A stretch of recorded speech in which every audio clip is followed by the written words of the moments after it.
Normally, we like to talk about villains, real life villains.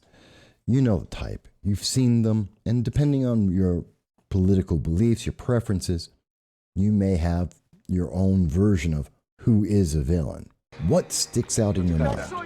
Who is the villain when you think of the villain? Who's that really bad guy that really stands out and makes you say, oh, that's who we're talking about? I've gone for the head.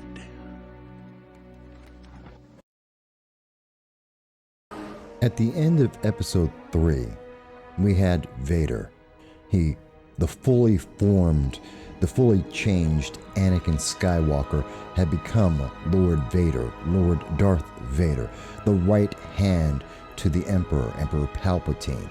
And we didn't have the full sense of how dark he had become, how evil he would be. But we would find out very, very soon. It's that scene in Rogue One at the end.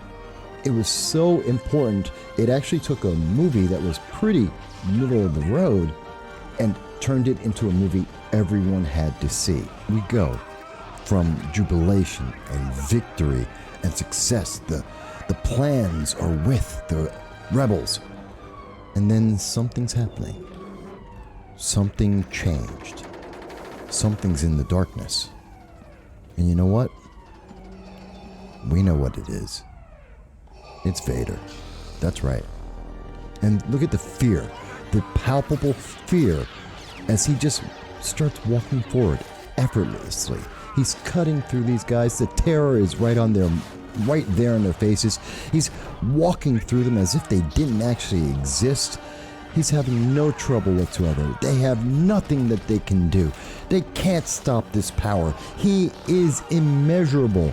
He is insurmountable. And he is doom. He is death. And the plans have to get away. We have to get the plans. We have to escape. And death is on your doorstep. And they have to go. They have to run. And they have to get away. And you can just feel it. You can feel that release. And you can feel that doom looking at you through the void of space. He's coming. It's not over. In episode 4, then you had it. The ultimate evil. The embodiment of death and danger. It was unquestioned. There was no doubt. You knew it as you saw it. He was merciless.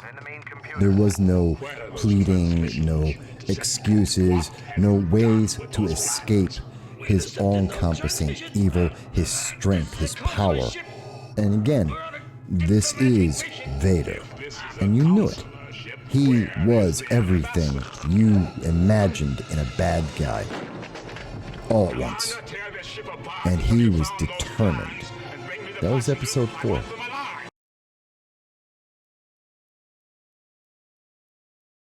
So let's break down, why is this such a great scene? What is it that makes this so powerful? We know that episode 3 set up Darth Vader, and we had this expectation that he's so much worse going forward than what we had seen as Anakin. And when we come into the scene in Rogue One, what we have is, the rebels have just won. They had a great big victory. They've gotten the plans at high cost to their people, but they have the Death Star plans, and they're happy. They're excited because they've got what they need. And everything seems to be going okay. I mean, yes, they lost their people, but they've got what they needed.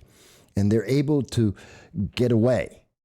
And they feel pretty good about this. I mean, yes, they're still being attacked, and yes, they're under fire, but you know what? Escape is just a few feet away. And they know that there are the bad guys. The Empire is right behind them.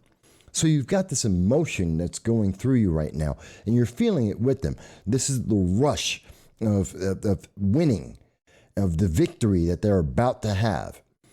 And all of a sudden, the lights come down and everything changes. the tone completely switches. And that's really great the way they've done this with the lighting. It tells you something isn't the same anymore. Something dark is happening. Something dangerous is happening. And the door won't open. Again, something's wrong. Something has gone very wrong. And the soldiers are emoting this. The acting is really well in showing us these guys who are desperate. They know they're right on the edge of victory. They're about to win. Everything that they sacrifice for is right in front of them. And all they need is just someone to give them a hand to help them out, just to grab these plans. And then they hear something. And they know something's there. Something that shouldn't be there. Something that's unnatural. And I love the way that they did this because you get the darkness, this foreboding, this sense of evil that's there, and you can hear Darth Vader breathing.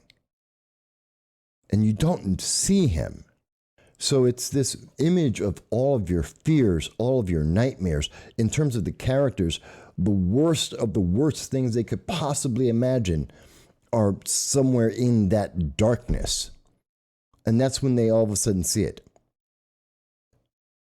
Just, it pops up. There's the light. There's the lightsaber in this red tone, evoking this kind of devil image. And it's that danger, that darkness, that fear instinct goes off instantly for everyone who's watching this. And when you think of villains, you want to think of somebody who evokes fear, who evokes terror, who motivates the good guys because they know if they don't do something, everything's gone. If the good guys can't get away, there is nothing but darkness. The darkness will win. It is right there. And you can see, and I love how they come in, and you can see the terror on these guys' faces. You know that they've heard this name before. They know who this is, probably more by myth than actually knowing about him, that he's a Sith Lord, this guy with this lightsaber, this light sword that he has there.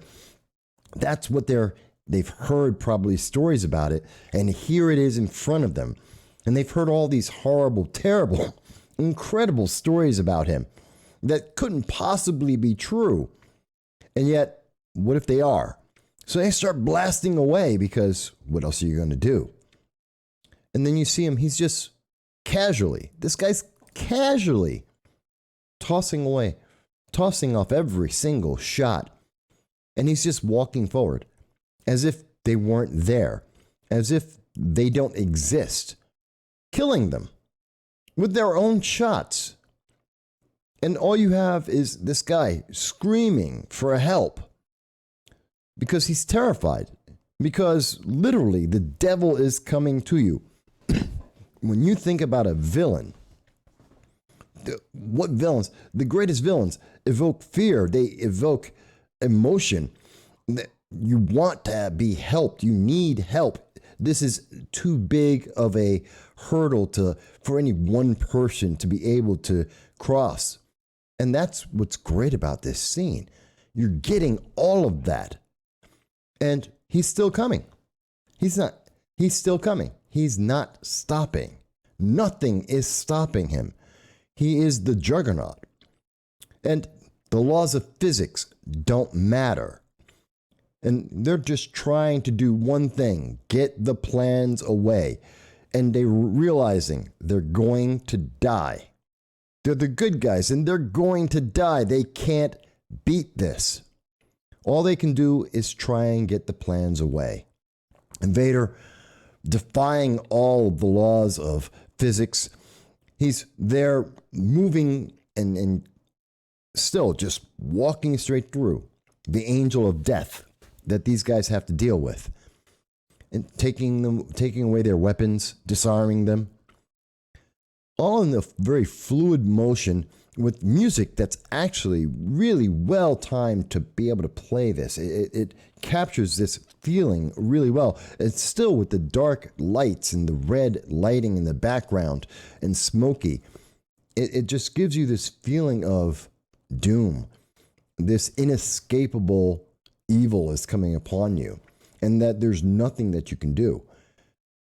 So when I'm watching this, and I love this scene, I watch it all the time, not the movie, but this scene, because you're just watching this guy basically snatching victory out of their hands. They got the plans right there. They've got the victory. They just need to get away. And they can't. It's not possible. And all the while, you can feel how these guys are terrified. And so your blood's pumping along with them. And they get the plans off, and you think, well, maybe they're going to make it. And then Vader's coming right through the door. There's still nothing that is stopping this man. And even some more people try. They're running away and saying, oh, we've just got to slow him down. We've got to just slow him down enough so that we can get away. You know, when you think of villains, the greatest villains ever, you think of someone who's powerful, someone who evokes fear, someone who is smart, who's capable, who is as strong, as powerful, as meaningful as the hero is. And in one scene, we see Vader give us all of that. We know that mere soldiers can't stop him. Blasters don't work on him. The laws of physics bend to him. That when he has a desire for something, when he has a goal in mind, he has nothing that he will allow to stop him from getting that. That's a powerful villain.